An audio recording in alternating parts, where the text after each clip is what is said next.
তোমার সফলতার চূড়ান্ত পথ হচ্ছে আল জিহাদ ফি সাবিলিল্লাহ। এ থেকে গাফেল থেকে যেন মুনাফিকের শাখায় তোমার মৃত্যু না হয়, ফাসিক না হয়ে যাও, আযাব স্পর্শ না করে আল্লাহ না আবার তোমাকে পরিবর্তন করে দেন। সাবধান, এই দিনে ফিরে আসো। তোমাকে আরো বলছি, তোমার পিতা, সন্তান, ভাই, স্ত্রী, গোত্র, গোষ্ঠী, ধনসম্পদ, ব্যবসা, বাসস্থান যেন তোমার কাছে আল্লাহ, আল্লাহর রাসূল এবং আল্লাহর রাস্তায় জিহাদের চেয়ে অধিক প্রিয় না হয়। তাহলে তুমি ফাসিক হয়ে যাবে, আল্লাহর আযাব স্পর্শ করবে। ওহে মুসলিম, সাবধান, গাফেল থেকো না, নিজেকে পরীক্ষা করো। এখনই সময়। তুমি এই সব কিছুর চেয়ে জিহাদ ফি সাবিলিল্লাহর কাজকে কম গুরুত্ব দিচ্ছ না তো? তুমি দুনিয়া বা অন্য কিছুর পিছে ছুটছ না তো? দুনিয়াব্যাপী মুসলিম নারী, পুরুষ, শিশুদের নির্বিচারে হত্যা করা হচ্ছে, পঙ্গু করা হচ্ছে, নারীদের ইজ্জত হনন করা হচ্ছে, তাদের গর্ভে অপবিত্র শূকর বানরদের বাচ্চাতে ভরে যাচ্ছে। কি লজ্জা! তাদের আর্তচিৎকার কি তোমার কানে পৌঁছে না? কি জবাব দেবে আল্লাহকে?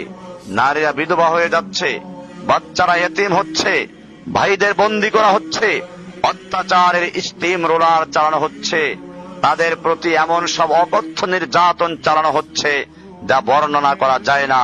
তাদেরকে লাঞ্ছিত করা হচ্ছে, তাদেরকে বলাৎকার করা হচ্ছে। ইন্না লিল্লাহি ওয়া ইন্না ইলাইহি রাজিউন। তুমি কোথায় হে খালিদের উত্তরসূরি? মুসলিম দেশগুলো কুফফাররা দখল করে নিয়েছে, আর কোথাও বা রয়েছে ইহুদি খ্রিস্টানদের পা চাটা গোলাম মুরতাদদের শাসক, যারা তাদের প্রভুদের খুশি করতে মুসলিমদের বন্দী, হত্যা, নির্যাতন সহ কোনো কাজ নেই যে তাদের বাধে। আল্লাহর কালাম কোরআনকে অবমাননা করা হচ্ছে, কোরআনকে পায়খানায় ছুঁড়ে মারা হচ্ছে, কোরআনকে ছিঁড়ে দিয়ে তার উপরে ডান্স করা হচ্ছে। প্রিয়তম রাসূলের ব্যঙ্গচিত্র অঙ্কন করার স্পর্ধা দেখিয়েছে তারা। ইন্না লিল্লাহি ওয়া ইন্না ইলাইহি রাজিউন।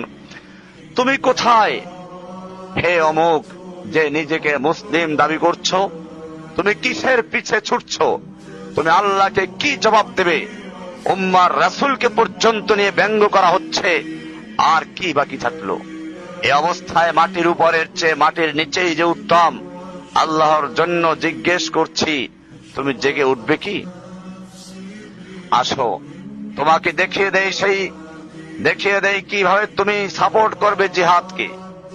বিশুদ্ধ নিয়াত করো জিহাদের জন্য, শহীদ হওয়ার কামনা করো, জিহাদে মাল দাও, অন্যদের থেকে মাল সংগ্রহ করো, মুজাহিদদের ফ্যামিলি দেখাশোনা করো, মুজাহিদকে প্রস্তুত করে দাও, জিহাদের জন্য উৎসাহিত করো, মিডিয়ায় কাজ করো, মুজাহিদদের হেফাজত করো, তাদের বিষয়গুলো গোপন রাখো, তাদের জন্য দোয়া করো, জিহাদের সংবাদ ফলো ও প্রচার করো, জিহাদের ইলম ও ফিকহ শিক্ষা করো, মুজাহিদদের জ্ঞানগুলো শিক্ষা দাও ও ছড়িয়ে দাও, জিহাদের জন্য সব ধরনের প্রস্তুতি নাও, মুজাহিদদের সাপোর্ট করো, আল ওয়ালা ওয়াল বারাআর আকীদা ডেভেলপ করো, মুসলিম বন্দী ও তাদের পরিবারের দেখাশোনা করো, বিলাসিতা ত্যাগ করো, জিহাদের বেনিফিট হবে এমন টেকনিক শিখো, হক আলেমদের চেনাও, হিজরত করো, মুজাহিদদের নসিহত দাও, তাদের কল্যাণ কামনা করো। এই সময়ের ফিরাউন ও মুনাফিকদের মুখোশ উন্মোচন করো, যাহাদের নাশিদ বানাও, কবিতা বানাও, যাহাদের গজল, তারানা, জিহাদি জজবা তৈরি করে এমন কবিতা তৈরি করো এবং প্রচার করো। কাফেরদের অর্থনৈতিক বয়কট করো, আরবি ভাষা শিক্ষা করো, তায়েফা আল মানসুরা কে তা চেনাও, সরাসরি জিহাদে অংশ নাও। এই হচ্ছে কিছু ওয়ে। তুমি কিভাবে ওয়াসাইল মুশারাকাতুল জিহাদ, তুমি কিভাবে জিহাদে অংশগ্রহণ করবে তার কিছু রাস্তা তোমাকে বলে দেওয়া হলো।